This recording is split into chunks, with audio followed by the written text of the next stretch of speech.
competition policy, antitrust, and consumer rights on the role of competition in enhancing economic resiliency. I'd like to welcome our witnesses and thank Ranking Member Lee and his staff for helping to plan this hearing. Over 75% of U.S. industries have become more concentrated since the late 1990s. Since 2008, American firms have engaged in more than $10 trillion in acquisitions. That's trillion with a T. We see this consolidation in everything from ticketing to cat food to caskets.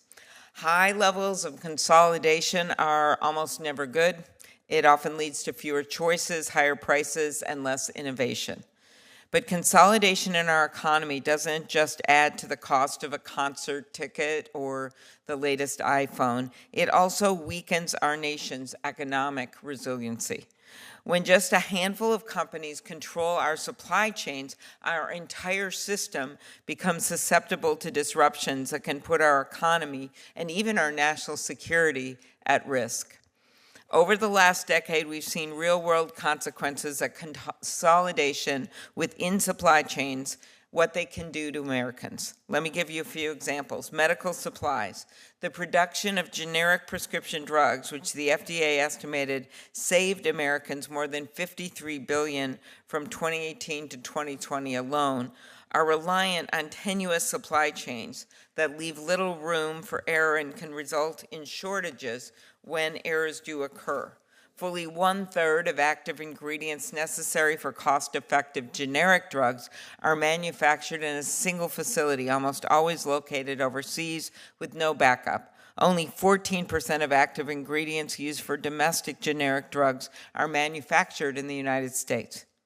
Another example, after Hurricane Maria hit Puerto Rico in 2017, the U.S. faced a shortage of IV bags because one company had consolidated the majority of IV bag production into a single facility on the island. Stop and think about that. There was a shortage of plastic bags filled with salt water on an island because the market had become so consolidated.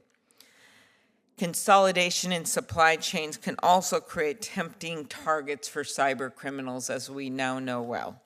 For example, this winter, cyber criminals broke into the Change Healthcare network, owned by United Health Group, and they stole data, demanded ransom, and forced more than 100 electronic systems vital to the U.S. healthcare system to be shut down.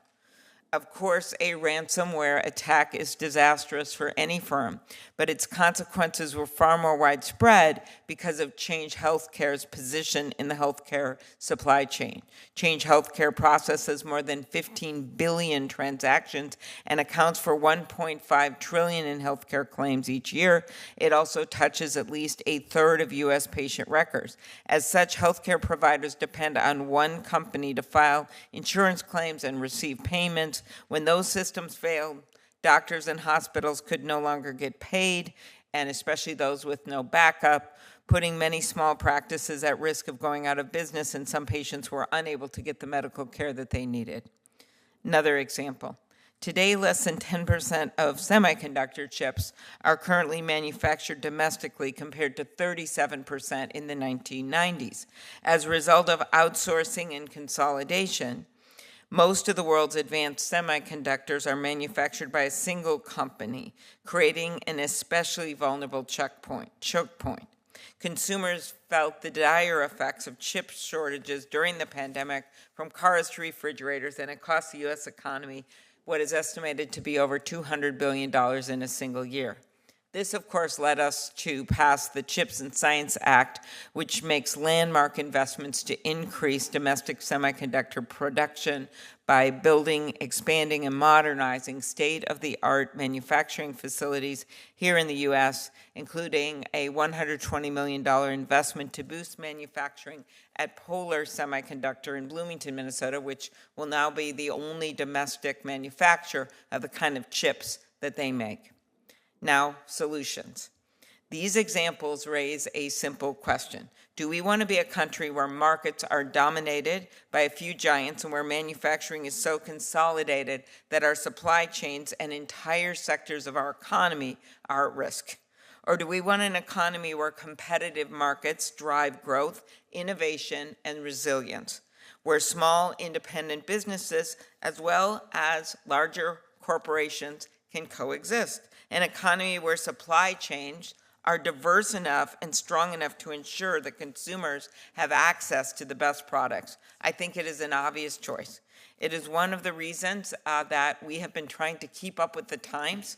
Over the years, Congress first passed the Sherman Act, as Mr. Lynn well knows, and then updated the laws as new challenges came along. That has not happened yet. There's a lot of good ideas out there. One of them is the Competition and Antitrust Law Enforcement Reform Act that I lead. The bill would update the Clayton Act to stop harmful consolidation, including by shifting the legal burden, in some cases, in the mega merger cases, to merging parties to simply prove not that it'll even enhance competition, but that the merger won't hurt competition. This bill would also allow antitrust enforcers to take a closer look at the efficiencies that companies may claim justify a merger. Often so-called efficiencies are really just cost-cutting measures that strip out investments in supply chain protections. Our enforcement agencies also need the resources they must have to fully enforce America's antitrust laws at a time where these companies have gotten larger and larger and larger, at a time where the issues become more and more complex. It's one of the reasons that Senator Lee and I joined forces. I had a bill with Senator Grassley on the merger fees to update how they are charged, less fees for small mergers, bigger ones for big. And then Senator Lee had a venue bill involving state enforcement, supported by every attorney general in the country. That's what all Mike's bills are, supported by every attorney general, well, almost all of them. And we were able to join forces and get this through as an amendment at the end of 2022. So that is the two things I look at right now. Just generically, we can look at industry by industry, certainly pharma, certainly tech, certainly healthcare. But when you look at the big picture, you look at one, the antitrust enforcers have to have the resources they need to do their jobs. And two, we need to look at some changes, reforms to our laws so they fit the world that we live in, not the world that we lived in 100 years ago. So with that, I turn it over to my colleague, Senator Lee. Thank you. Thanks so much. It's true, Americans are suffering. Consumers are facing increased prices in almost every facet, every corner of the economy, from homes to cars to gas to groceries to healthcare, or as Chairwoman Klobuchar said, from cat food to ticketing to caskets. That's a sad one to ponder on. You can't even list every area in which consumers are facing higher prices than they've ever faced before. They're facing more dramatic inflation and have for the last 3 years. So there's so many aspects of this. And if we mentioned all of them, it could take the entire hearing, and we're not going to do that. We're here to talk about why it's happening, what can be done about it. The price increases are, of course, crippling to American families, often forcing them to make really awful choices. Choices between whether to pay for their housing or pay for groceries. Neither of these things are really optional. In today's hearing on economic resiliency, I'd like to explore what's causing the skyrocketing prices, the massive inflation, the shortages, the reduced quality that goes along with it, and the increased prices that are always a secondary and tertiary consequence of the same dynamics, and what can be done to strengthen our economic leadership. First, consolidation and a lack of competition in certain sectors have resulted in lower quality and correspondingly in increased prices. We know the opposite is true where competition is the norm and where it abounds. We bring down prices and increase quality, and the opposite happens when there's diminished competition. One area where this is particularly acute can be seen is in the aerospace sector. With summer upon us, families are planning vacations that often involve flying. However, a string of alarming safety issues have caused the general public to start looking up the specific plane models that they might be traveling on, just to sort of hedge their bets over whether or not their plane is going to fall apart mid-flight. With these and other quality issues that are disrupting Americans' flying experience, one must ask how and why this is occurring. Consolidation and limited competition in this particular space has resulted in only one American manufacturer and one European manufacturer in making large commercial planes. With limited competition and sole sourcing, quality often goes down because buyers have no other suppliers to turn to, and the supplier has little to no incentive to improve. Second, Bidenomics and the absurd levels of government spending and regulation have driven inflation to record highs. Soaring government debt has stunted gross domestic product such that GDP can't keep up with the growing debt. The United States cannot be an economic leader, much less the economic leader, if we continue on this untenable, unsustainable path. The Congressional Budget Office now projects a $50 trillion debt by 2030. In the fourth quarter of 2023, the U.S. government's publicly held debt amounted to over 96% of GDP. Government spending and debt impact the prices Americans confront every day on everyday products, regardless of whether they ever interact with the bond market at all. In Utah, families need an extra $1,300 a month, every single month, just to sustain the same standard of living that they enjoyed relative to the pre-Bidenomics era. Many Americans looking to buy a home are unable to do so, and even those who can afford a home have to spend significantly more than they would have just a few short years ago. As of April of this year, 30-year mortgage rates are over 7%, compared to close to 2% when President Biden took office.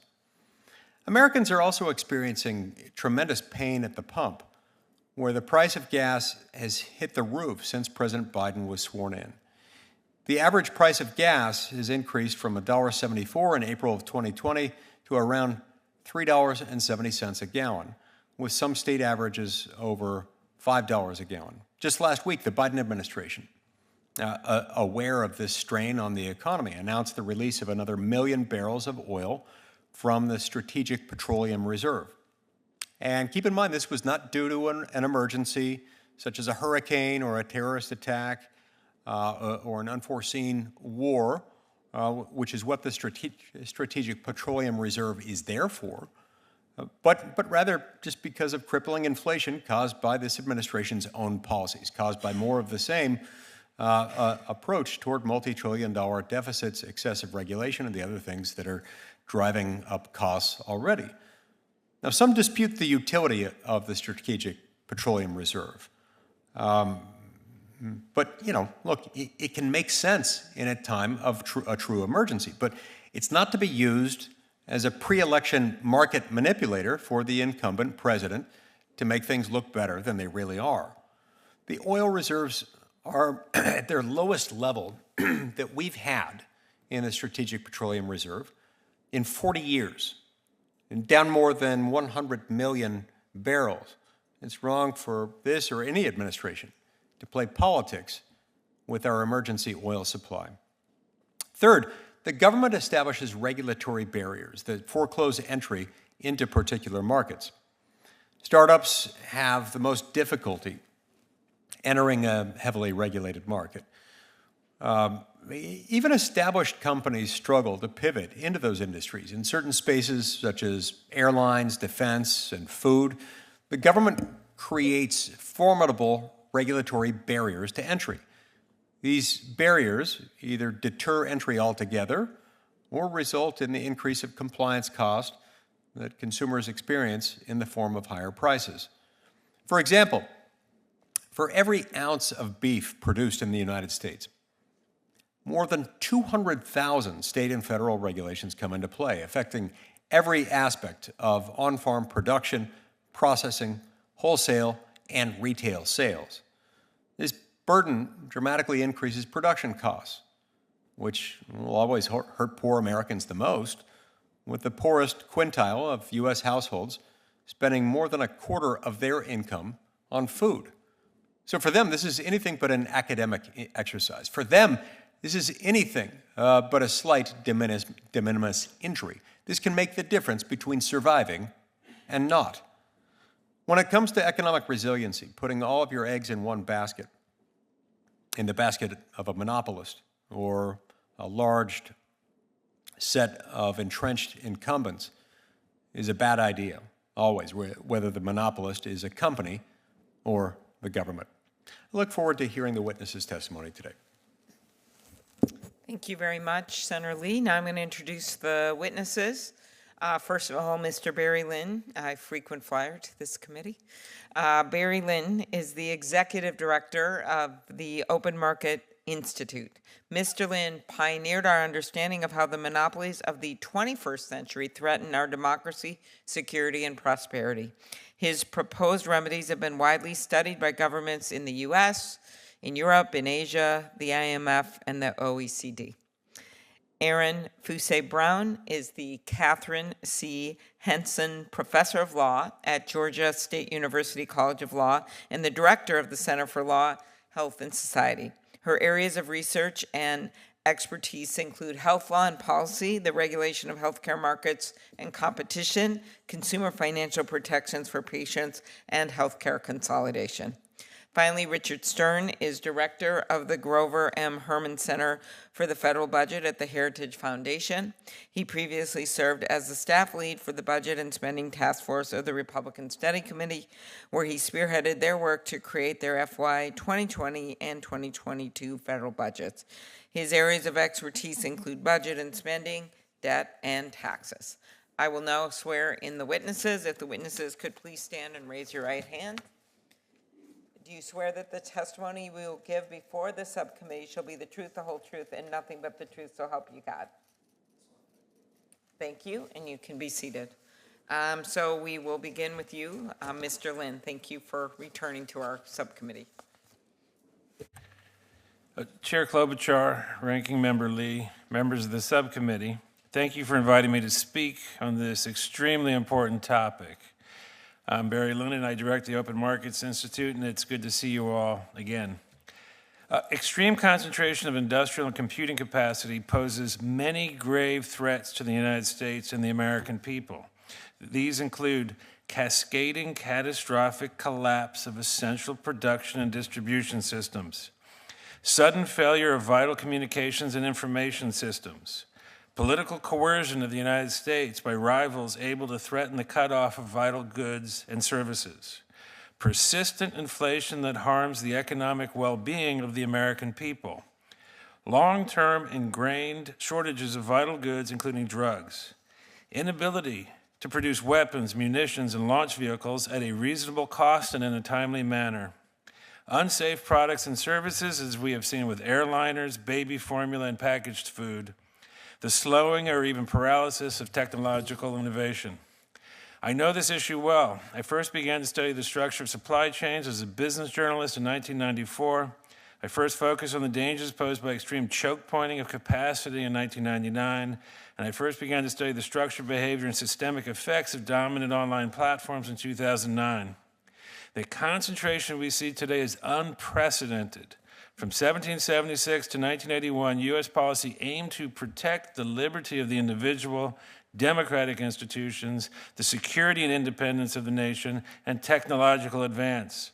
Americans did so by setting bright-line rules to prevent concentrations of capacity and control, and by strictly enforcing the neutrality of powerful sellers of services and vital goods. One result of this policy was a distribution of capacity that ensured the physical resiliency of key systems. But in the 1980s and 90s, Democratic and Republican officials embraced an overtly pro-monopoly ideology.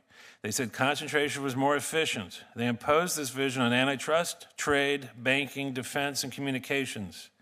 The results have proven disastrous for individual liberty, democracy, innovation, and the prosperity of our citizens. Specific to today's hearing, these policies also destroyed the resiliency and stability of many vital systems in ways that expose the American people to terrifying economic and political threats. The good news is the administration and Congress have taken dramatic action to address the crisis. This includes President Biden's restoration of America's traditional competition laws and his order that all of government help target industrial and digital choke points. It includes Congress's brave and visionary votes to use public funds to promote private capitalistic competition in the semiconductor, automobile, and next-generation energy industries. And it includes the administration's far-reaching effort to use trade policy to protect the skills and well-being of America's working people, and also to bring the world's democracies into closer cooperation to fight the industrial and security threats posed by Russia and China. But we all must do much more and swiftly. The United States still lacks any real plan to break dangerous choke points in the chemical and pharmaceutical industries, in data storage and computing capacities, in electronics components and materials, in the building of ships and aircraft, and many other key sectors. To this end, the Open Market Institute recommends the following: establish a hierarchy of threats to strategically guide action and investment. Continue to use public investment to address the most immediate dangers. Work with G7 allies and other close industrial partners to fully map threats and strengths. Ensure the U.S. and all NATO allies agree on how to address China's choke point power. This means dealing with Germany's reckless transfer of key capacities to China. And, finally, target concentrations of capacity and control in cloud storage, computing services, and AI, including by abandoning falsifying policy frameworks such as trade and data. Congress should also immediately require U.S. antitrust agencies to acknowledge the role that competition law and enforcement play in engineering how complex systems are physically structured, and consequently, to finish the job of establishing true, bright-line rules that automatically prevent industrial and computing choke pointing, and thereby ensure the resiliency and stability of all essential production and communication systems. Thank you. Very good. Thank you very much, Professor Braun. Chair Klobuchar, Ranking Member Lee, and distinguished members of the subcommittee, thank you for the opportunity to testify today. As the chair mentioned, my name is Erin Fusay Brown, and I'm the Catherine C. Henson Professor of Law and the Director of the Center for Law, Health, and Society at Georgia State University College of Law. I appreciate the opportunity to discuss the important issue of how healthcare consolidation threatens the resilience of the United States healthcare system. The U.S. healthcare system was built on a private market model that depends on fair competition and functioning markets to provide healthcare services. Yet, the vast majority of healthcare markets have become highly concentrated, including over 90% of hospital markets in this country. And consolidation of the healthcare market is the key driver of excess health spending in the United States. The rising cost of healthcare threatens the economic stability and well-being of households, businesses, and communities. In 2022, the U.S. spent $4.5 trillion on healthcare, amounting to nearly a fifth of the economy. Healthcare consolidation dramatically increases prices for healthcare, which fuel higher health insurance premiums and out-of-pocket costs, and makes healthcare unaffordable. These higher costs are taken directly from employees' wages, an estimated reduction of nearly $1 trillion over the last decade. There is little evidence that consolidation improves the quality of patient care, which is often touted as a justification for integration. Moreover, consolidation impedes access, both by making healthcare unaffordable and by leading to the closure of critical healthcare services, particularly in rural and low-income communities. The economic impact of healthcare consolidation is extensive. It depresses wages, inhibits job creation, and stifles economic development. Healthcare is consuming a greater share of the resources of the country, and these are resources that cannot be invested in other pursuits. Beyond these harms, healthcare consolidation also makes the health system more fragile. Large consolidated healthcare conglomerates are becoming too big to fail. Our dependence on healthcare monopolies without competitors or redundancies makes the health system vulnerable. In my written testimony, I provide 3 major examples of this, and one of which is the cyber attack of United Health Group and Change Healthcare. On February 21st, a cyber attack struck Change Healthcare, the payment processing arm of United Health Group. United is the largest healthcare company in the nation. It owns the largest health insurer, the largest employer of physicians, and the 3rd largest pharmacy benefit manager. The Department of Justice tried, but failed, to challenge the United's acquisition of Change back in 2022. Yet the 2024 cyber attack showed that United and Change's combined size and embedded role throughout the health system pose both a competitive and an existential risk to the health system. In short, United plus Change is too big to fail, but fail it did. The Change cyber attack paralyzed the health system, halting payments, prior authorizations, and pharmacy orders, and created a cash flow crisis for healthcare providers across the country. Providers have not been made whole for the backlog of frozen payments. Untold numbers of patients missed prescriptions, diagnostic tests, or necessary treatments due to the cyber attack. And one report estimates that 85 million patients' personal health information and medical records were stolen or destroyed in the breach. Large interconnected healthcare conglomerates are enticing targets. Entire regional or national health systems can be brought down by targeting one node of a large company, an act as destabilizing as shutting down a regional power grid or a major oil pipeline. And ransomware attackers know that the restoration of such critical infrastructure will command a large payout. A cyber attack is but one of the systemic shocks facing the nation's healthcare infrastructure. Supply chain disruptions, pandemics, severe weather events, and critical worker shortages pose other threats. The lesson is that loss of competition and redundancy, the transmission of key data, funds, or supplies through a single or a small number of pipes makes the U.S. health system and the health of all Americans vulnerable when a critical pipeline fails. There are several policy options that Congress and the federal government could consider to protect fair competition and health system resilience. And these include 1, strengthening antitrust oversight of healthcare consolidation; 2, considering a Glass-Steagall for healthcare, which would prohibit insurers and PBMs from owning pharmacies or medical providers; 3, improving price and ownership transparency; 4, closing payment loopholes that encourage vertical consolidation; and 5, protecting and investing in independent practices, pharmacies, and critical health care suppliers to promote competition and resilience. In sum, it is critical for policymakers and the public to grasp the urgency and magnitude of the threat that healthcare consolidation poses, not just to healthcare affordability and access, but to the very existence and long-term stability of the healthcare system. Thank you for this opportunity, and I look forward to hearing your questions. Thank you very much, Professor. Mr. Stern. Thank you so much for the opportunity to be here. Our economic leadership is often discussed by way of dollars, but it's much more important than that. It's about the well-being of the American people. The economy has one purpose: to organize our labors to produce the goods and services that households need and desire. After all, the root word for economics refers to the household, the foundation of our society. Though much of the conversation here today will be about competition, there's another way to frame it: freedom. The freedom to build, to innovate, and decide what your family needs to thrive. It is through economic freedom that a healthy competitive market arises. The economy is not a singular thing. It is the collection of the work we all do in service to each other. That's what GDP is. It's not a dollar figure. Rather, it's a measure of the work of some of the work we do for those around us. This process produces the products that enrich and extend the length and quality of our lives while preserving the resource that is perhaps the most scarce: time. In fact, perhaps the greatest blessing of a dynamic economy is that it frees our time to be spent with our families and in our communities.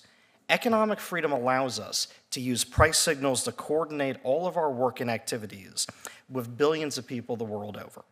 It fosters the delicate process of experimentation and innovation that is required to improve the quality of life for all and to save time.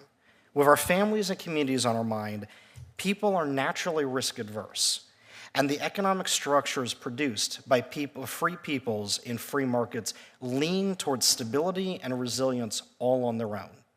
Risk aversion is itself something that people value. However, these organic prosperity-producing systems share the road with another entity: an entity that has the power to steamroll over road and sidewalk alike, the government. The work of Mercatus scholar and former Antitrust Division Chief policy economist Greg Worden highlights a stark example. Federal antitrust policy of the 1960s sought to make virtually all vertical contractual restraints and vertical mergers illegal.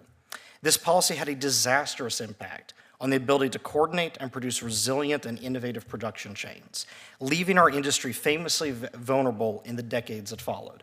IBM is one example of this that echoes today. This policy created chaos masquerading as competition. Perhaps counterintuitively to some, large market share does not make you immune to competition. My own tenure as a Hill staffer was long enough to see efforts to regulate Walmart morph into efforts to protect companies like Walmart from Amazon.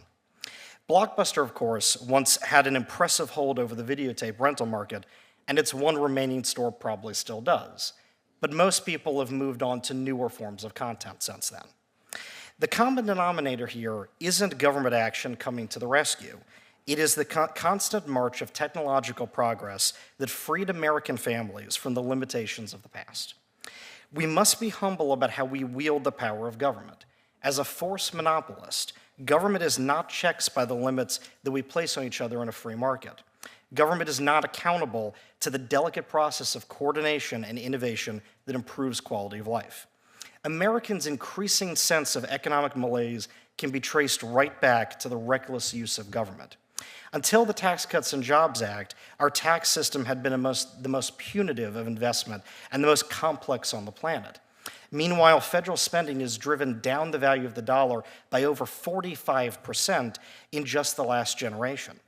The government's crowding out has added $350,000 of just interest costs to a new mortgage on a median-priced home and has denied for millions the dream of owning their own business.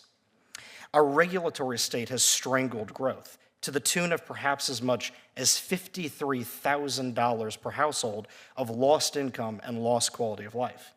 These barriers to entry are especially acute for small and innovative businesses.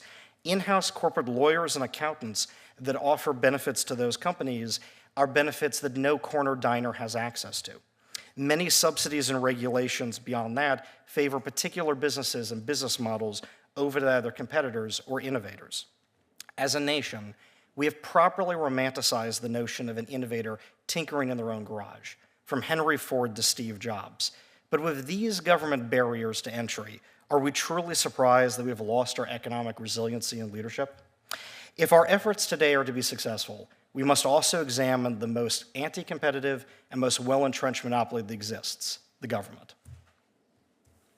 Thank you very much, Mr. Stern. I will get started. I see we've been joined by Senator Booker. Senator Hawley was here, and I know Senator Booker is a co-sponsor of that important bill that I mentioned, where we can fine-tune some of our antitrust laws.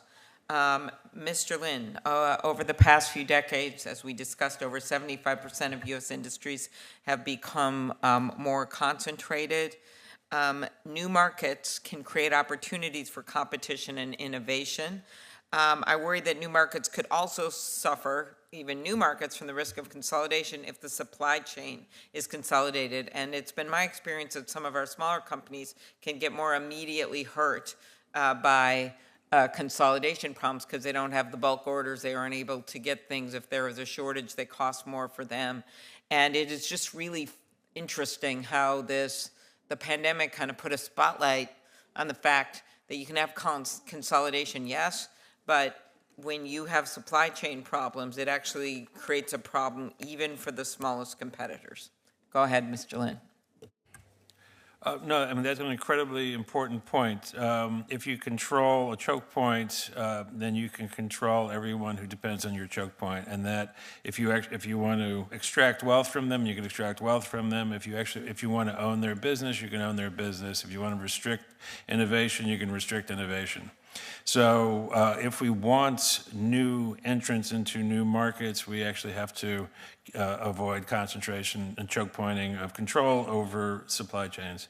And this includes also in the tech industry. We see this in the AI and computing supply chains as well. Good. I mentioned that bill that Senator Grassley and I have done, the merger fee bill, which hopefully will get all the money that they didn't leave the money behind in terms of appropriations to go out. Could you talk about the importance of getting antitrust enforcers the funding that they need? Yes, I mean, it's the only way we can actually have enforcement is if the enforcers are able to hire the people they need to do the enforcement. And one of the key ways to ensure that we avoid concentration in supply chains is through stronger merger enforcement and through closer review of the result of the kinds of concentration that will result. Right now, as we know, the agencies are stripped, are struggling for funding, and this is a fundamental problem if we want to ensure the resiliency and the safety and security, resiliency of the economy and the safety and security of Americans. Yes, I think one example of that with the increased focus and the increased fees that the divisions knew were coming after Senator Lee and I had that hearing along with Senator Durbin and Senator Graham on Ticketmaster, that was recently a very sort of thorny area, very complex, that case was recently brought as an example of kind of something that maybe didn't exist as a monopoly 50 years ago. Mr. Stern is talking about changing worlds, that now is a monopoly, and how important that is to go with the times in terms of funding. One last legislative thing, and then I'll turn to you, Professor Brown. Competition and Antitrust Law Enforcement Reform Act, that was what I mentioned with Senator Booker and several other senators, to give antitrust enforcers additional tools. I was listening to Mr. Stern, and I was just remembering back to Adam Smith, also known as the father of capitalism, the one that warned our founding fathers about the invisible hand and was positive about capitalism and everything it could bring, but also warned us about what he called, and this is his quote, not mine, hundreds of years ago, the overgrown standing army of monopolies, that in fact, that is out there, and it will always be a push and pull on our system. And it is on us to try to be a counterbalance. And so I just feel this counterbalance because of some court decisions, but also just a changing complex economy like in tech that they would never have imagined have gone astray in terms of the ability to take on some of these mergers from the beginning so we don't end up where we are with a search engine with a 90% market share and no rules in place. Not that we want to bring down that company, but we would like to have more competition, and we would like to bring in new products and innovations. So could you talk about why that bill is important? I mean, the bill is enormously important because, among other, it creates sort of tighter legal standards for permitting mergers. It shifts the burden for merging parties to prove that the merger is not going to violate the law, will not be anti-competitive.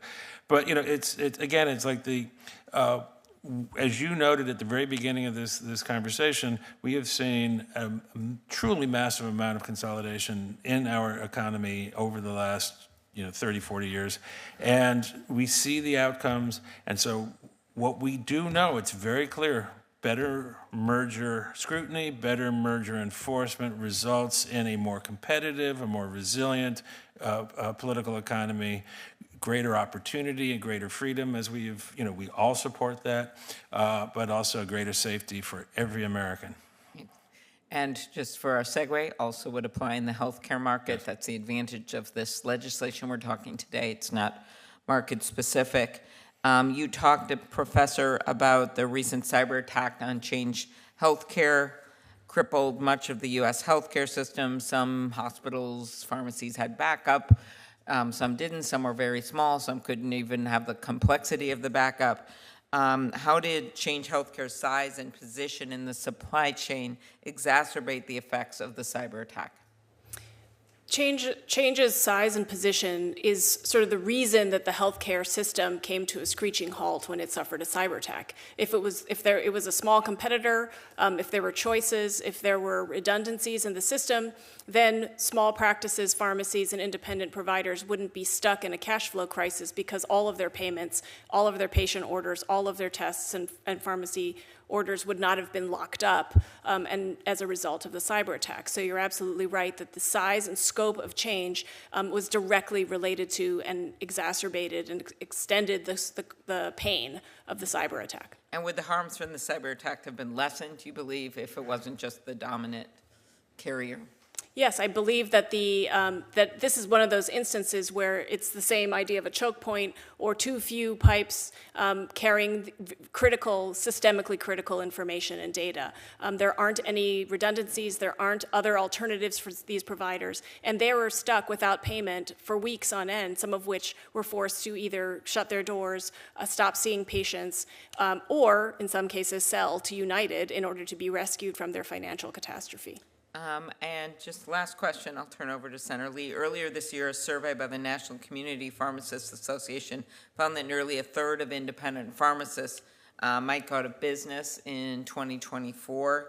How did the fallout from the cyber attack affect Change Healthcare affect independent pharmacies? Can you talk about just in general what happens to access to healthcare, particularly in rural communities, when independent pharmacies go out of business? That's right. So an independent pharmacy is sort of a mom and pop, and it doesn't have the financial reserves to weather a payment stoppage that lasts for weeks on end. And so those independent pharmacies, among other things, were pushed out of business by the acceleration of the existing trend, which is the loss of independent pharmacies across the country. And as you pointed out, the rural health system is highly dependent on the independent pharmacy. And so to the extent that a community loses an independent pharmacy, for a lot of people in a rural area, that means that they lost their sole and primary source of healthcare services, not just for getting their prescription drugs, but for getting medical advice, getting vaccinations, and getting critical care. And now they are without that, and that puts them at a disadvantage. Thank you. Senator Lee.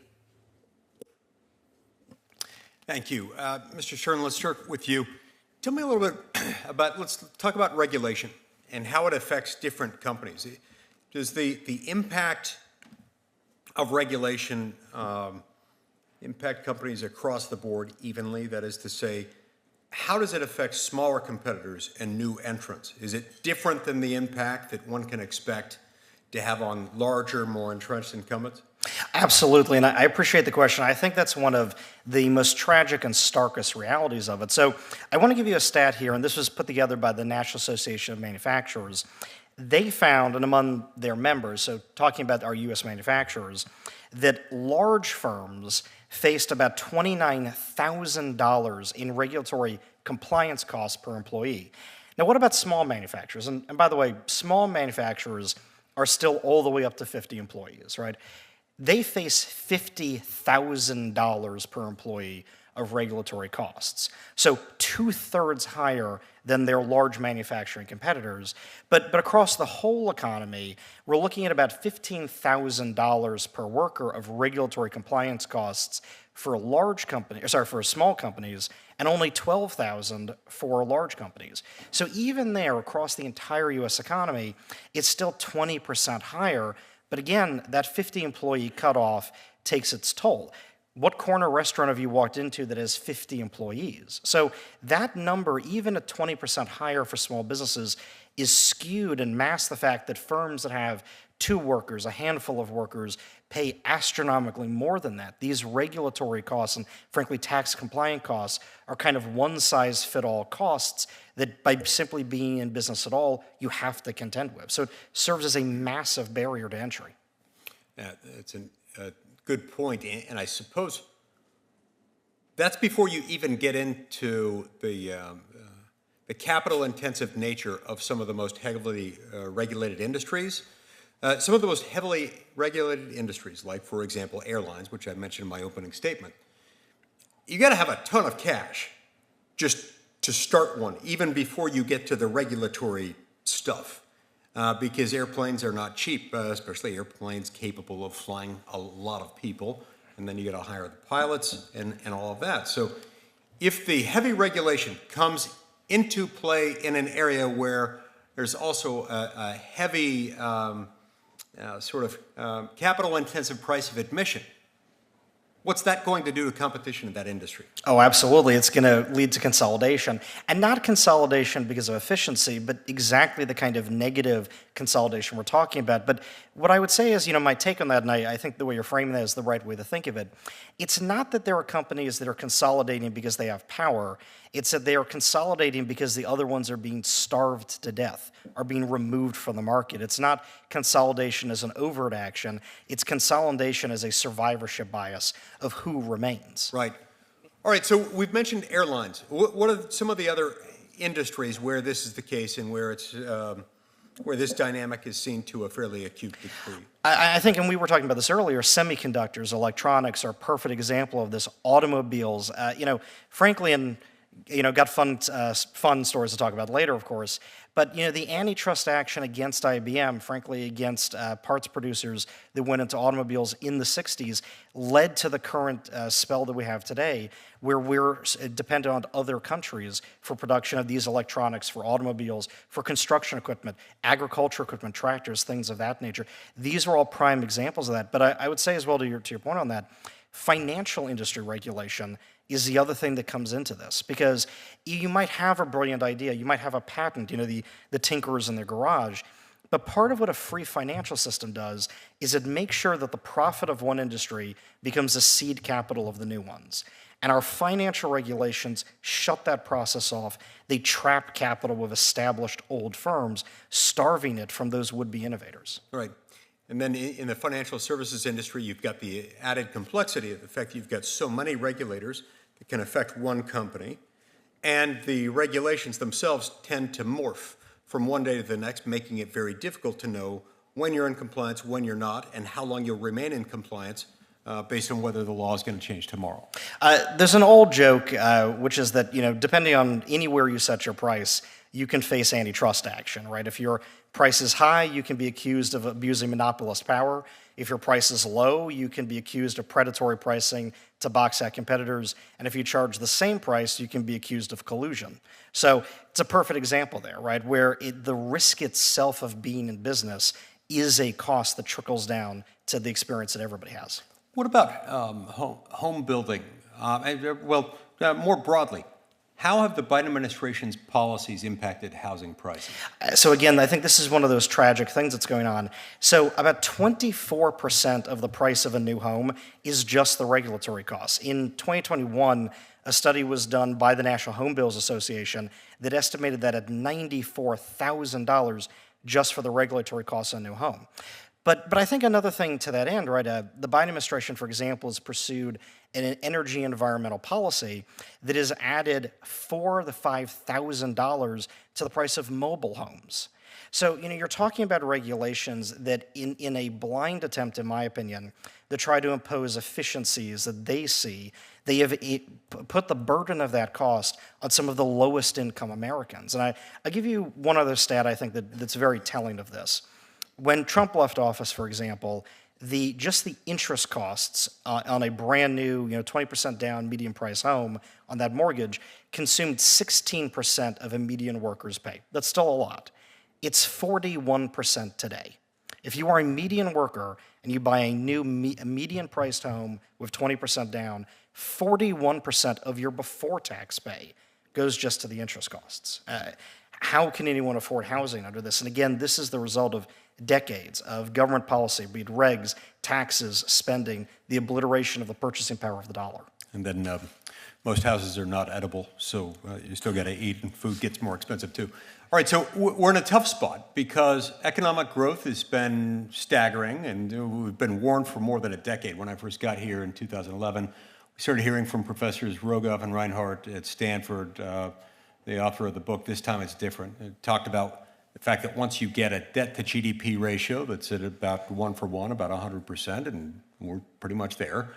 We'd blown past it a long time ago if you include the internal debt, but if debt held by the public, we're at nearly 100% now. But once you reach that zone, you start to stall. Economic growth slows. So this is tough. We've got prices going high. As the economy is starting to stall, what can we do? What's the best thing that we could do to help strengthen the economy and grow the economy and strengthen our economic leadership?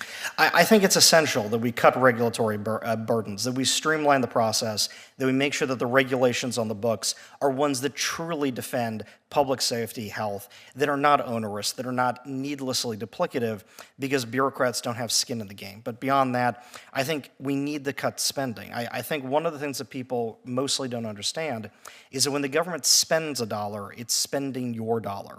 Whether that comes from inflation taxes, the way we've seen, or regular taxes, or the loss of innovation or adaptation of new technology, these are all burdens felt by everybody. And then lastly, I would say as well, we need to build on the legacy of the Tax Cuts and Jobs Act to have good, solid pro-growth tax reform. I think one of the hidden stories about this is the United States, since the imposition of the corporate income tax, the tax has been in the 30s, peaking at 52%.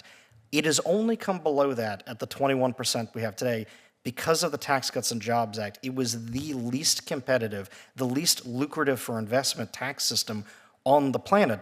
Are we really surprised that we lost our manufacturing base from decades of that kind of burden and what that meant for workers and for normal American families? Yeah, no, that's an excellent point. Now, since 2014, if you go to McDonald's,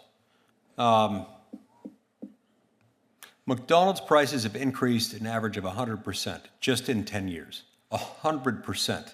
It's a fairly good, not everybody eats at McDonald's. Those who eat at McDonald's don't necessarily eat there every day, although some people probably do. And I'm sure there are mixed reviews on the health benefits, well known of eating at McDonald's every day. But regardless, it's kind of a good measure of, was that a hint or? Okay, it was a little bit of a hint. It's a pretty good measure of just where things are going. Some items, like the McChicken, it's not necessarily my favorite thing in McDonald's, but some are into it, has increased over 200% just in the last 10 years. And today, 76% of Americans view fast food as a luxury. What are the causes of these price increases? So the government spending creates new money. In fact, the government has printed $8 trillion in just the last 15 years. So what does that do? It steals purchasing power from the dollars you have from your paycheck. And so what it means is that while you're working and feel like you're getting wage increases, you're running on a treadmill. As the real cost to produce things goes up across the board, your pay purchases less and less. To your point on that, I love Big Macs, by the way, but I do too. That's a good one. right. But there are healthier things. Quarter pounder is also nice. Exactly. And I am told by my friends that there are healthier things to buy, but you know what? Those go up even more in price. The price increases you're talking about not just represent that people like us can't get our Big Macs anymore, but it means that for most people, they can't get healthier options, they can't improve their lives, they can't save to build for their futures. That is, I think, the starkest reality of the government's reckless spending and printing of money is it saps that purchasing power in all things from normal American families. All right, so my time's out. I'm going to go back to my colleague, but I think what you're echoing is what Milton Friedman said decades ago, that the true rate of taxation or the true cost of government is best measured not by reference to the top marginal tax rate or the average effective tax rate, but rather the rate of government spending, because that is what government is costing you. It's all built in. The piper has to be paid, and he'll be paid one way or another. Beautifully said. Thank you.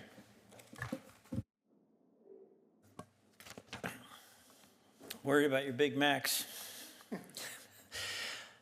I was listening to the testimony in my office and came over to vote, and I just want to thank all the witnesses.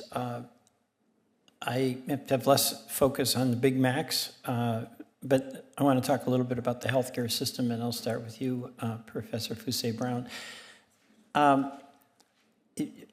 There's a basic question that I think Congress has to ask, and it's this: does the healthcare system work, or is it profoundly broken? My view is it's profoundly broken. Oftentimes, when I say that, people tell me the quality of healthcare that is available here is extraordinary. I don't dispute that, but it's so expensive. It's price, we can't sustain it, and that's true with prescription drugs. And the employers who try to pay those premiums can't. Vermont, we were getting 15 and 20% premium increases this year. And I'm very interested in your testimony about how consolidation is contributing significantly to the price increases.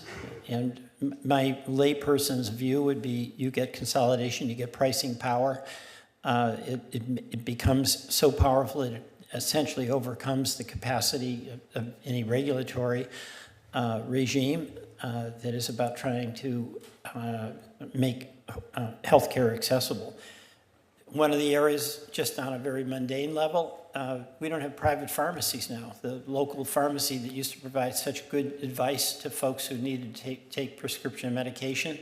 And when you get a prescription, that doesn't mean exactly that the dose that's recommended is the one that works for you. My first wife had cancer, and our pharmacist was incredibly helpful. That pharmacy doesn't exist anymore. So can you talk a little bit more about consolidation? And I want to just focus your attention on a new market force, and that is private equity going into purchasing and rolling up medical practices in other medical service providers where the private equity folks aren't even like the for-profit hospital chains. They're not even into the delivery of the service. They're into flipping it pretty quick. Can you just elaborate on that and how that weighs into the cost of healthcare? Yes, so Senator Welch, these are all very fair observations about the healthcare system. One, that it was built on a private market model, and the market failures of consolidation are leading to higher prices that no one can bear, and that this is pushing out the independence of the world, the independent pharmacies, the independent community hospitals, the independent physicians. The independent physicians in particular have been a target of the private equity investment sort of stampede into healthcare that's taken place over the last couple decades, partly because I think private equity sees so much of the U.S. Economy flowing through the healthcare system, so there's a lot of money to be made by investing in what's called the fragmented healthcare market and rolling it up, consolidating it, acquiring pricing power. And then, as private equity is wont to do, usually cutting costs, which includes cutting staffing, potentially threatening quality, and then exiting the investment, selling it to some other buyer with a hefty profit. And so they do that within a short period of time, not by increasing the value, the quality of services, or even the amount of services, but really just by increasing prices or using strategies to generate revenue over a short period of time and cut costs, which of course, when you cut costs, that means in the healthcare system, the major source of costs are things like supplies, staffing, substituting physicians with lower paid workers that are not necessarily as qualified to oversee patient care, and this can lead to declines in quality. And we see that in particular in the nursing home context, tragically, with excess mortality, excess deaths in private equity acquired nursing homes. But we also see private equity acquiring and rolling up not just physician practices, but facilities to tragic results. Can you talk a little bit more about what your Glass-Steagall recommendation is? So one of the recommendations is to prohibit, a Glass-Steagall for healthcare would prohibit big entities that are on both sides of the healthcare transaction, both on the insurance or PBM side, from owning the pharmacy or owning the healthcare provider on the other side of that transaction. And the reason is you don't necessarily in healthcare want the buyer and the seller of the healthcare service to be in the same company. It's systemically difficult to eliminate the conflict of interest that creates when you're paying yourself, and when you can hide basically profits by moving things from the premium revenue side of the ledger over to the provider side, the medical care side of the ledger. And these are all things that I think vertical consolidation for many years has been touted as being pro-competitive, pro-efficient in the healthcare space, but what we're seeing is that it's leading to patient steering and anti-competitive conduct. And so a Glass-Steagall would break up that conflict of interest. Thank you. Now, on the urban versus rural, the challenges are different. Vermont is a very rural state. We have one metropolitan area with Burlington. But our local community hospitals are under enormous stress. And when I talk to my Republican colleagues who have rural hospitals in their districts, it's the same story. Are there any differences in the challenges that are facing urban versus rural delivery of medical services? Yeah, rural healthcare communities suffer tremendously under all of these pressures. Most rural communities can't support more than one major healthcare provider, and so consolidation is sort of a natural monopoly in those places. And as a result, they're also much more vulnerable, as you said, to the independent pharmacy leaving their town, or the community hospital closing its doors, or if it's acquired by a large health system, say in one of the major metro areas, oftentimes it is shut down, or the key services that the community depends on are shut down, so people have a long way to go. So yes, rural communities are on the brink of losing access to care when their key health systems go away. Okay. And Mr. Lynn, I listened to your testimony as well. Thank you very much as well. We have this issue of the cost of food is really, really significant. And it creates a generalized apprehension and anxiety among people who at the end of the month can't pay their grocery bill. And as I understood, much of what you said had to do with the kind of choke points that come from consolidation in the supply chain. Can you just elaborate a little bit about that, and also focus your remarks on how that affects the ability of small producers like our small farmers in Vermont to be able to sustain themselves because they have increasing input cost as a result of the factors that you've described? Yes, I mean, this is what we see throughout the food system is choke point after choke point after choke point. We see choke points at the level of retail. This would be a Walmart, as was mentioned before, or an Amazon. And we see choke points all the way down through processing, down to the inputs such as fertilizer. So if you are a farmer, if you're an independent farmer, if you're an independent grocer, you are basically surrounded at just about every level by corporations that are where there's no choice in terms of what you're buying or where you're selling, or where you are competing directly against corporations that have vastly more power than you do. So the result of this is that the powerful get more powerful. The actual corporations, the small companies, the family businesses, and I absolutely share the desire to see more family businesses in the United States. They have no opportunity to compete, and we see this reflected, and this is something that was not mentioned earlier. We know where a lot of this money is going. It's going into corporate coffers. It's going into corporate vaults. It's going into the hands of the private equity. It's like the profit levels in the United States by large corporations and large financial institutions are at record levels. And it's like, so we know where the money's going. And it's like it is. This is not a matter of government. I mean, sometimes government maybe does a poor job of regulating particular areas. And I would say broadly on antitrust, the United States for 40 years did a lousy job of regulating anti-monopoly. That's true. I agree. But but we know right now where the money's going. And it's going into the hands of the biggest and most predatory corporations that we have ever seen in this country. Well, just to follow up on that, everybody's got to make a profit to stay in business, whether you're a family farmer or you're a corporation. But family farmers or small businesses tend to reinvest. And obviously corporations pay dividends, do stock buybacks, and increasingly pay gargantuan salaries to CEOs. I want to just ask in respect to the supply chain of food and how we have a system that does two things. One, stabilizes prices for the consumer, and B, makes it more possible for local producers, whether it's in Idaho or Vermont or Texas, to be a contributor to the food system. What kind of steps would you recommend we take that would facilitate that, achieving that goal? Rebuilding markets this is the purpose of local markets, is so that the person who's on one side of the street who is growing an apple can sell it to the person who's on the other side of the street who wants to buy an apple. A couple of years ago, I was in Paw Paw, West Virginia, and this is true throughout the United States of America. It's like here you have an agricultural community, and you have thousands of people living in a retail catchment.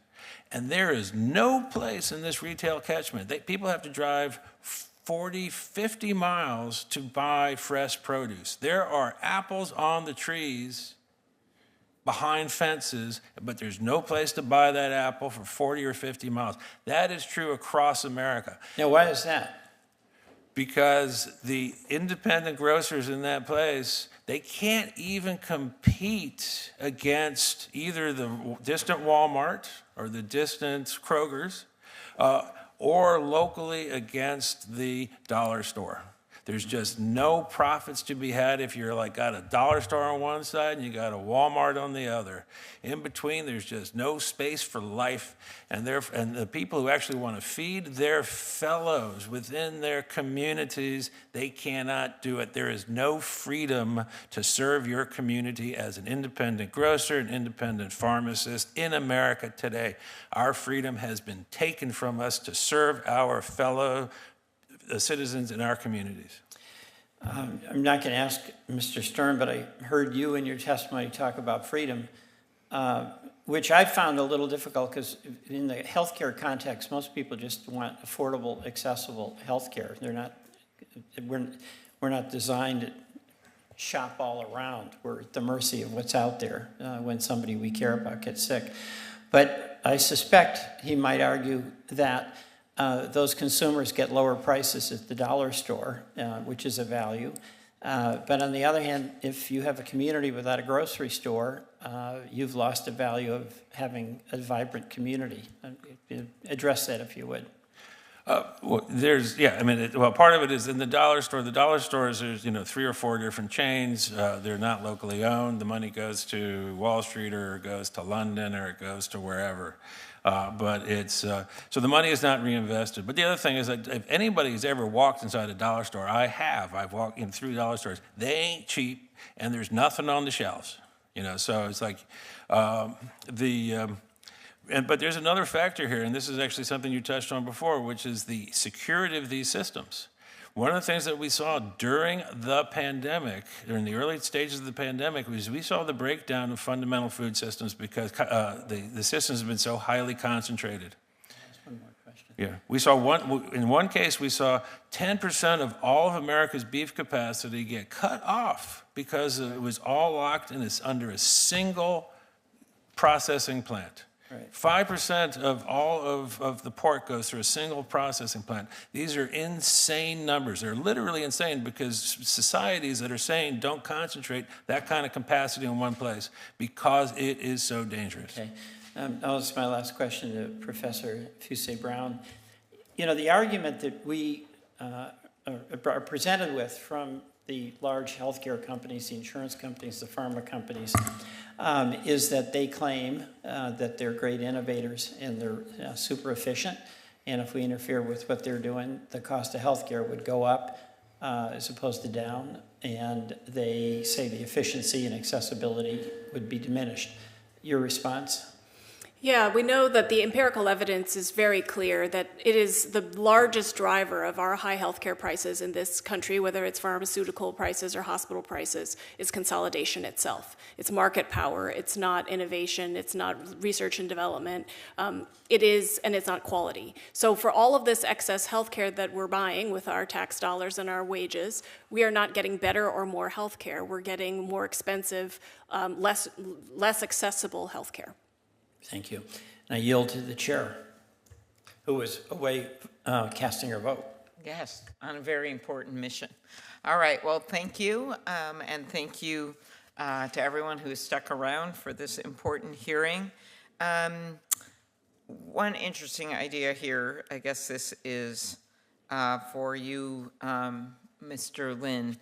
Today, antitrust enforcers do not specifically evaluate whether a merger will harm economic resilience or create supply chain risk. Do you think that should be a factor when they look at mergers? Yes, and no. So no in the sense that we should have bright line rules that make sure that you actually Oh, yeah, it's spelled out in legislation. Yeah. Yeah, so it's just like, there's no possibility for the kind of consolidation that puts people at risk. That's the way we've done it in this country we did it for 200 years, and that's the way that any engineer who would be establishing a complex system would do it. It would be bright line rules. It's like a table should have 4 legs or it will fall over. That's a bright line rule. We should have at least 4 of any kind of fundamental capacity that we need, minimum.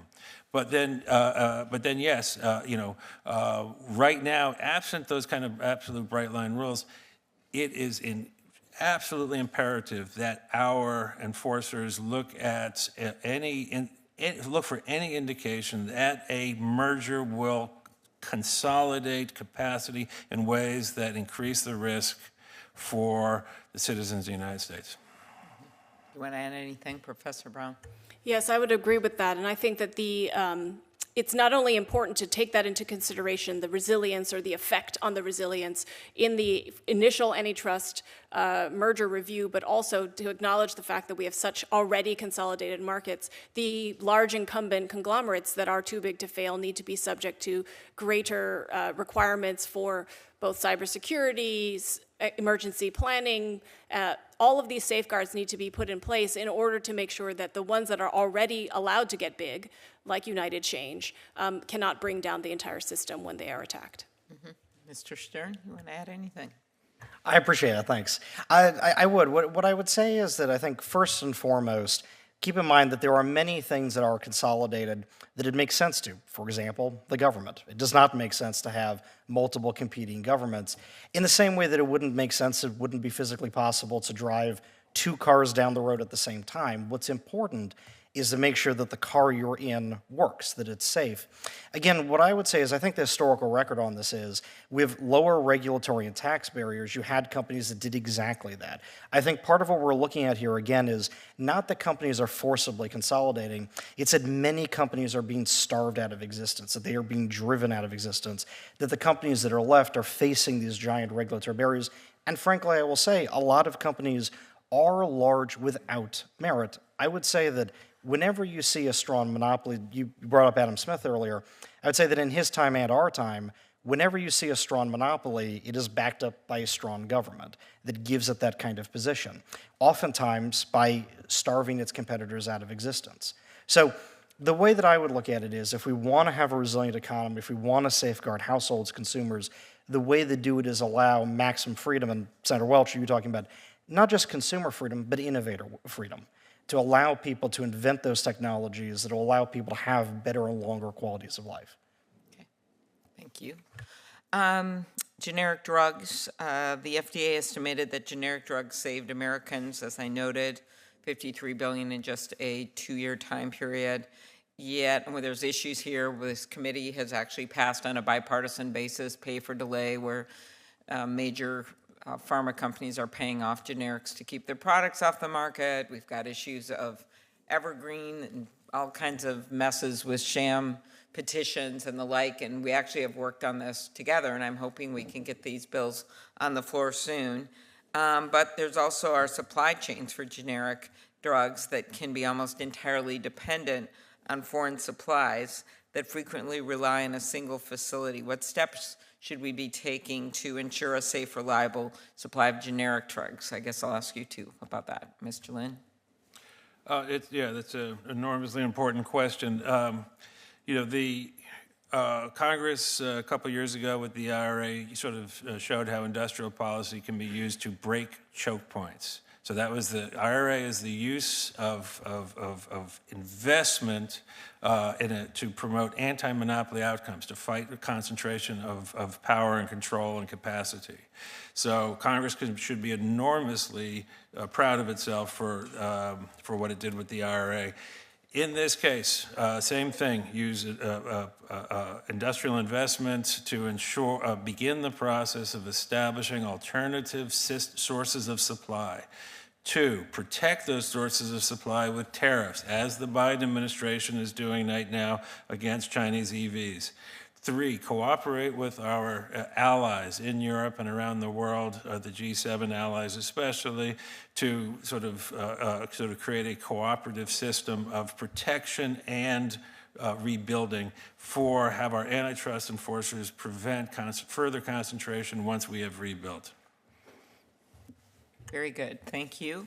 Do you want to answer that? Yeah, I'll just add to that, again, in addition to the antitrust tools of preventing anti-competitive consolidation from occurring, there's also the Sherman Act to enforce anti-competitive conduct by the incumbents that are there. So if there is collusion, if there is patent evergreening, if there is pay for delay, to strengthen, as the bill does, the ability and the tools to go after anti-competitive conduct by market dominant actors. Yeah, thank you for bringing that up. Because I mean, when I look at some of these major investigations and cases like Ticketmaster, like way back AT&T, a lot of this, when it started out, it was all fine, and then you have to look back at what's happened with the anti-competitive conduct, but also if promises that were made and became consent decrees were met.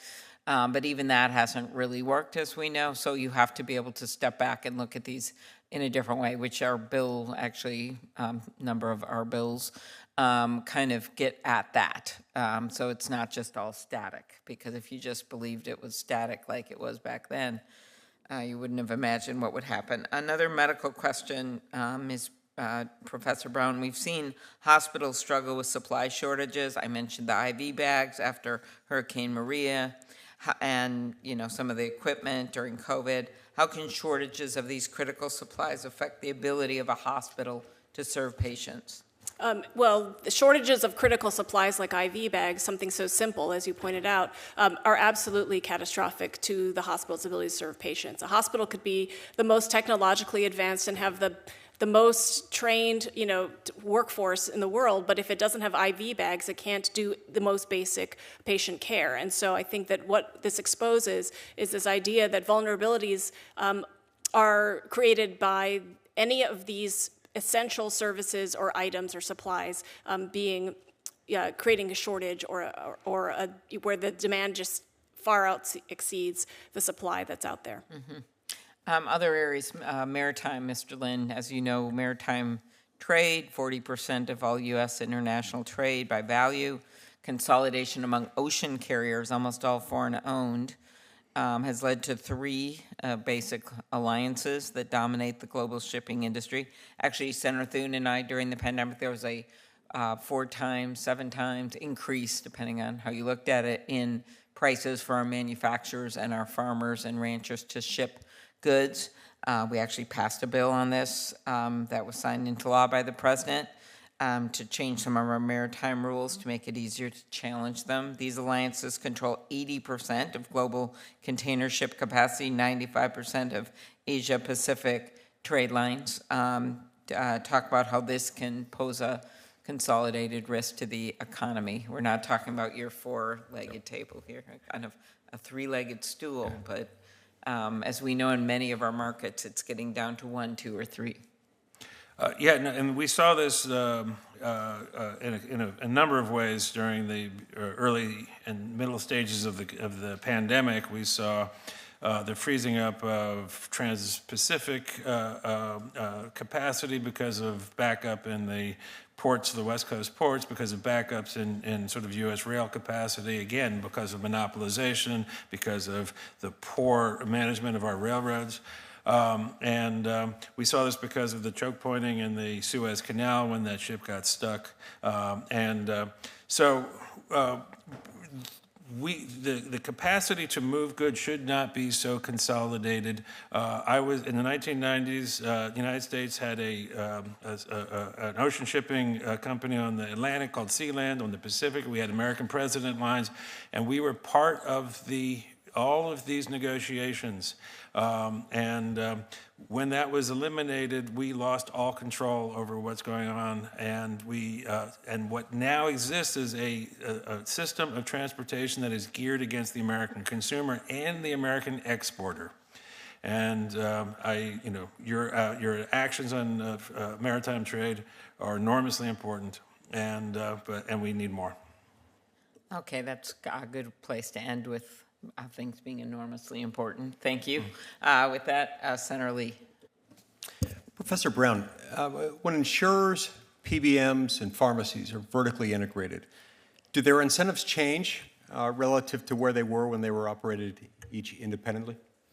Yeah, when insurers, pharmacies, and providers are vertically integrated, then they basically control all points along the supply chain. They're both the buyer and the seller of the transaction. What we've seen is this creates an incentive to do something called patient steering, which we'll see has an effect on the independent pharmacy in rural communities in particular. So if you're a large insurer, you can like United, you can basically use your PBM, that's also your own, Optum Rx, to create payment incentives so you underpay the independent pharmacy and you steer higher prices to your affiliated pharmacy, your mail order pharmacy, your chain pharmacies. And then you basically give, through the PBM formulary design, you give cost-sharing incentives, and you basically take the patient and give them lots of economic reasons to move to the in-house related party instead, and not go to their independent pharmacy, because the independent pharmacy is getting paid less. You have greater cost sharing if you're a patient, if you go to them.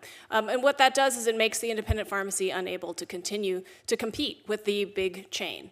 And that creates a situation where the independent pharmacies, similar to the grocery store example that we heard earlier, cannot exist and cannot compete with the big chains. Okay, so this would at least have the potential then, with the dynamics that you described, of taking something that a decade ago we would have regarded as having pro-competitive potential to something having the opposite Yes, tendency. Okay. I would agree. Thank you. Mr. Stern, let's go back to you. Now, the airline industry, getting back to that one, I wanted to explore a different aspect of that. In the airline industry in this country, we've seen considerable consolidation over the last decade or so. 10, 15 years, whatever it's been. Delta, Northwest, United, Continental, American, US Air, Southwest, AirTran, and yet the most recent proposed merger, JetBlue Spirit, was blocked. Now it seems to me like the legacy carriers, now having secured their mergers, having achieved their consolidation, among these large-scale legacy incumbents, fortified their market positions. And then the door was shut behind them. They wanted to make sure nobody else got into that same position. So we went from having a lot more carriers to a lot fewer carriers, and now they've slammed that door shut. What have you observed in the airline industry? Is this a good thing, bad thing? I think that's an astute point. So I actually, and to be fair, this is part of my experience as having been a congressional staffer. I think one of the most disturbing things that happens is exactly what you're talking about, which is companies taking advantage of the system produced by the government, then lobbying to shut that door behind them. So not competing in a market, not doing these sorts of things within a market, but using the government itself to act in the worst sorts of ways that we normally ascribe to monopolies, because they have the government's unmatched power to do it. I want to say as well, I think on the JetBlue Spirit merger, I want to kind of present to everybody here today, I think, a startling fact about the matter on that. So in the last 3 years, so every airline lost a lot of market value, as you can imagine, during the pandemic, but everyone returned to their market valuation about March of 2021, after the pandemic, to the trend line. JetBlue has lost 3/4 of its market value. Spirit has lost 90% of its market value since the March of 2021. So, as you were talking about there, right, the antitrust regulators said they were looking at this from the position of consumer welfare, of making sure that low-income consumers had access to cheap flights. What I would say is they're risking losing all access to them by not letting these two companies merge together to get rid of duplicative infrastructure, to take advantage of being a merged unit. I would say as well, even in the most kind of consolidated market shares, you are always in competition with scarcity. You are always in competition with having to make as an effective and efficient a product as possible. Even those large air carriers have lost market value in the last 10 years. Yeah. And the larger carriers also benefited, I think, more than the others from what happened during COVID. So at a time when you had a really acute disruption on the industry, resulting in dramatically diminished demand. Yeah, the federal government dumping tens of billions of dollars into that industry, which in other circumstances might have led to, I don't know, might have led to some of those breaking up, perhaps spurred on by bankruptcy or otherwise. So they've been doubly insulated from market competition. As you discussed earlier, the dollar has lost a substantial amount of its purchasing power in recent decades. What's caused that? And what are the ramifications of that? So when the government prints money and when it spends money, and I would say as well, really the goal of an economy is not producing money, it's producing goods and services. You can't eat money, I wouldn't suggest trying, and you certainly can't put it on, wear it as clothes on your back. The money is there to coordinate real work done by people to use tools, factory equipment, et cetera, to produce real goods and services. So when the government, as it's done, creates $35 trillion worth of bonds, a money-like substitute, when it prints $8 trillion new dollars in just over a decade, it devalues all of the existing dollars, the money you have in your retirement account, you have in your paycheck. And so that means that the government is siphoning your purchasing power and taking it for themselves. So it looks like you're getting a raise. You're getting more money year over year in your paycheck, but it's purchasing less and less and less. Who's purchasing that remainder? It's the government. But more than that, it's the people that get the subsidies. It's the people that when the government prints that money and hands it to, those are the people that get the purchasing power that you worked hard to earn. Sapping that at the same time, you're giving somebody else an unfair windfall. Finally, annual federal net interest costs now exceed defense spending, and those costs are set to become the largest contributor to new deficits over the next generation. I think it hasn't been that long, I think certainly less than a decade, maybe sometime in the last 5 or 6 years, since their annual cost on servicing the national debt was somewhere in the range of, $300 billion, going up to 350, until just maybe 5 years ago or so. Yeah. And now, this year, we're already on track, even without any additional yield rate changes, which could always happen. We're on track now to spend over $1.1 trillion. So we've seen almost a quadrupling of the interest cost. What impact will this debt spiral have on American households? And I think a debt spiral is the perfect way to articulate what's going on. The sheer fact that net interest costs from the government are going to be the largest contributor to deficits should scare everyone. What it means is that, and you brought up earlier, that kind of golden ratio of having your debt stay under the size of your economy. What it means is that the government is massively outcompeting everybody else to get money. You brought up earlier that mortgage rates have gone over 7%. That's why. Because money is scarce. The government is eating everybody else's lunch at the buffet table. And that interest rate spiral means that the government is on course to consume an even larger share of what we all work hard to produce just on autopilot, just with the debts that have already been incurred. I often say that the federal debt is $260,000 per household. It's America's second mortgage. It's a second mortgage you didn't even know you had, but you feel the burdens of it without getting the home. And I'll tell you one more startling thing about this. If you wanted to add up the construction cost value of every single home in America, every apartment building, standalone single-family home, every mansion, it's about $33 trillion. It is about $2 trillion less than the federal debt. Yes, the federal debt itself is worth more than the construction cost value of every single home in America. That's what the government has taken from us. Stunning. Thank you very much. Thank you, Madam Chair.